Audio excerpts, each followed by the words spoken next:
부동산 개발금융 송동원 박사님의 칼럼 부동산이 경제입니다. 안녕하십니까, 송동원입니다.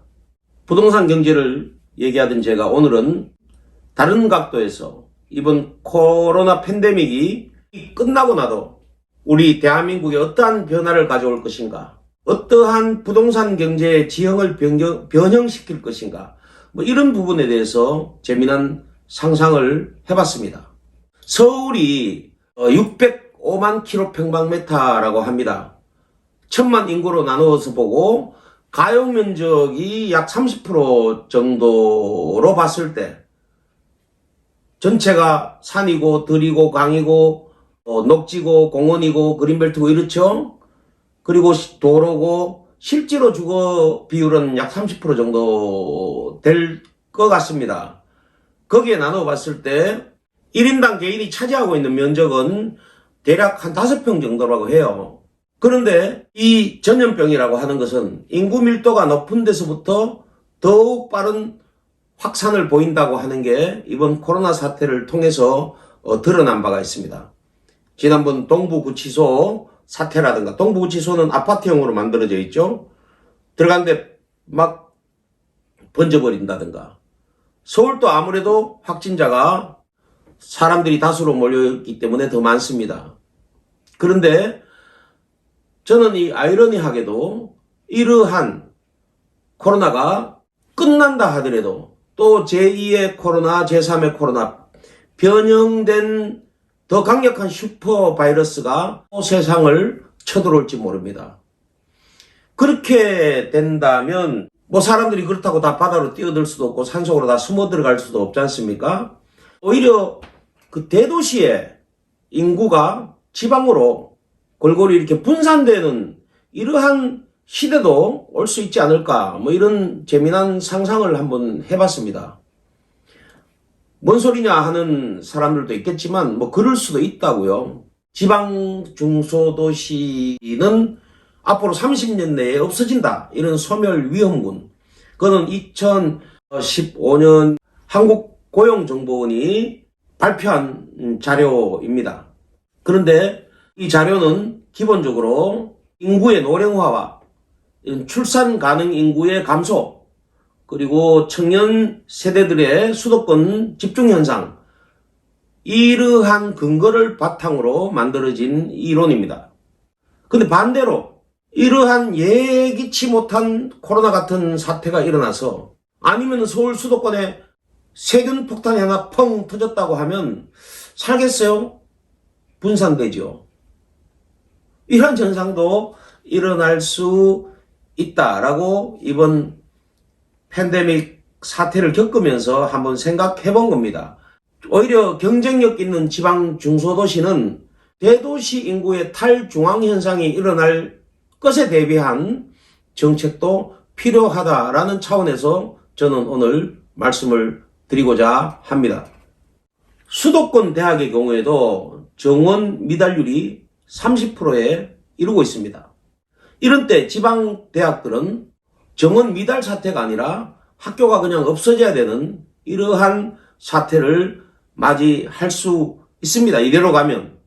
이러한 상황이 일어나게 만든 것은 우리나라 인구 상황에 맞지 않게 수도권은 물론이고 지방 곳곳까지 빼곡히 들어선 이 대학들의 문제도 있습니다. 왜 그렇게 대학교를 많이 만들어줬는지. 이제는 이러한 대학들이 점차 사라질 위기에 놓여 있으니 어떻게 대처해야 할 것인가에 대해서 지금부터 고민을 하는 지방대학, 고민을 하는 지자체는 살아날 수 있을 것입니다. 생각도 없이 뻑하게 있다가 당해버리면 그냥 소멸하는 것이죠. 아니, 일본의 미쓰비시 같은 데가, 소니 같은 데가 어떻게 삼성전자, 한국의 전자반도체 산업에 추월당할 것이라는 생각이나 해봤겠습니까? 생각도 못했죠. 그러나 그들은 아니하게도 미래에 대한 대처를 그렇게 잘 하지 못한 결과라고 생각을 합니다. 카메라 필름 시장에서 세계 1위의 점유율을 가지고 있던 코닥이 사라졌지 않습니까? 그러면 디지털 시장에서 1위인 업체도 누가 돼야 돼?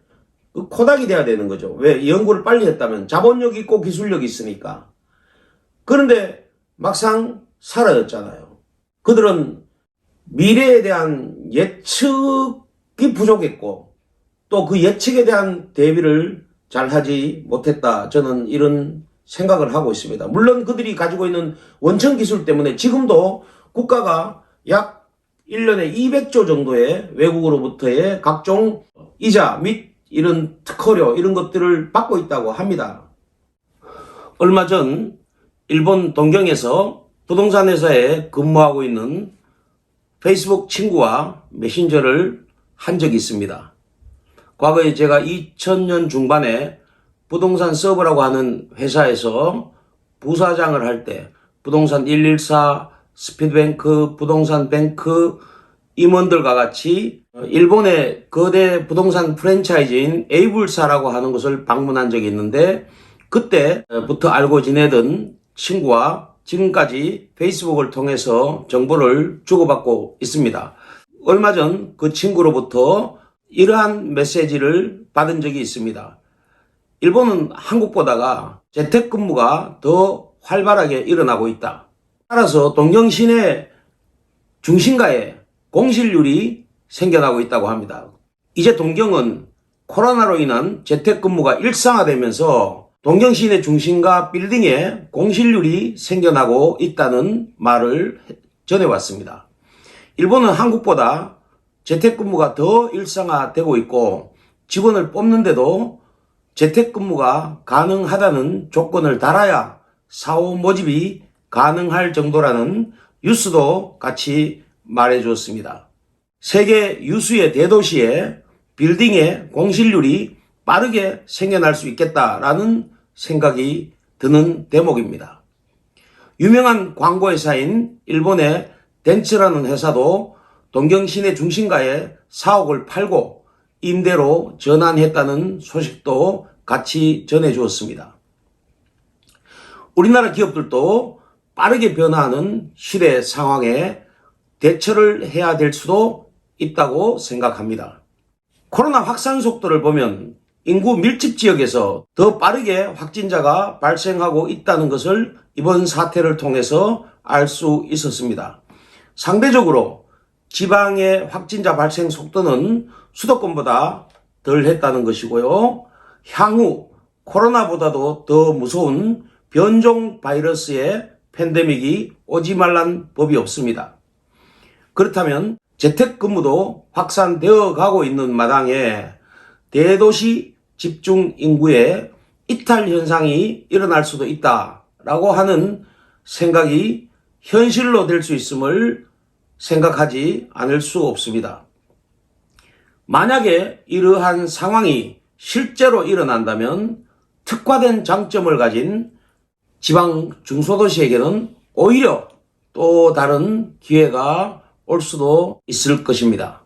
산업, 관광, 교육 등을 점검하고 지역에 들어와 있는 기업들과 대학교와 상생구들을 깊이 고민해야 합니다. 지역에서 중학교, 고등학교, 대학교까지 마친 젊은 청년 계층을 우선적으로 우대하고 취업을 보장해주는 정책을 써야 할 것입니다. 지방대학은 기초학문을 가르치는 학교가 되어서도 안 되고 실용학문을 가르치는 교육을 하여야 합니다. 지역개발학과를 개설해서 학생들이 자기 지역의 특색이 어떤 것이며 졸업을 하고 나가서 어떤 일에 종사하며 살아가야 할 것인지에 대한 고민을 연구하는 실용학문을 가르쳐야 한다고 생각합니다. 진정한 지방자치를 이루기 위해서는 행정기관의 권한도 중앙정부가 최소한만 유지하고 대폭적으로 지자체의 권한을 이양해야 합니다. 지금은 무늬만 지방자치인 부분이 너무 많습니다. 재정 자립도를 높이기 위한 세원 마련에서도 국세 중 일부를 지방세로 전환하고 지방재정을 강화해 나가야 할 것입니다. 전국의 혁신도시를 만들어 공기업의 지방분사를 시도한 지가 벌써 10수년이 되어가고 있으나 아직도 공기업 근무자들의 지방과 서울의 이중생활이라는 결과만 가지고 오고 있을 뿐입니다. 가족은 서울에 두고 자신만 지방에 근무하면서 이중생활을 하고 있는 근무자들이 많다는 것이 지금의 현실입니다. 직장과 주택은 가까워야 한다 라고 하는 부동산의 직주 근접의 원칙에도 어긋납니다. 이러한 현상은 국가도 개인도 모두 손실을 입는 구조입니다. 국가공사의 직원들의 가족을 완전히 지방으로 내려오게 하는 걸 강제할 수는 없으나 그렇게 가족까지 스스로 완전한 이전을 한 직원들에 대한 파격적인 인센티브를 줘서라도 그들이 그 지방의 인구가 되도록 해야 할 것입니다. 가족과 분산되어 있으면 그 지방엔 돈이 풀리지 않습니다. 월급을 받아도 서울로 다 입금되고 서울서 가족들이 쓰여질 것입니다. 서울만 지방 기업이 된다는 것입니다. 점차적으로 인재 채용에서도 아예 수도권 출신 대학보다 그 지방대학 출신에게 가산점을 줘서 고등학교를 졸업한 학생들이 굳이 수도권 대학을 선택할 이유가 없도록 만들어줘야 합니다. 성적이 뒷받침되는 학생 중에서 진정으로 학문을 연구하고 평생 공부가 목적인 학생들만 수도권 명문대학으로 진학하면 됩니다.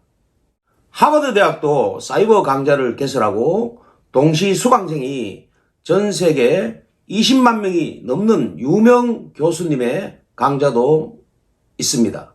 지금 같은 글로벌 시대에 이번 코로나 사태를 겪으면서 학교도 출석하지 않고 사이버 강좌로 대처하고 할 수도 있다는 것이 증명되지 않았습니까? 코로나가 끝나도 이제는 이러한 환경으로 학교도 변할 수 있음을 우리는 알아야 합니다. 무엇이 이 지역에 필요한 것인가에 대해서 지역 주민들이 스스로 고민하고 만들어 나가야 합니다. 지방자치단체는 이러한 환경이 조성될 수 있도록 지역 주민과 관이 같이 머리를 맞대고 노력해야 한다는 걸 알아야 합니다. 감사합니다.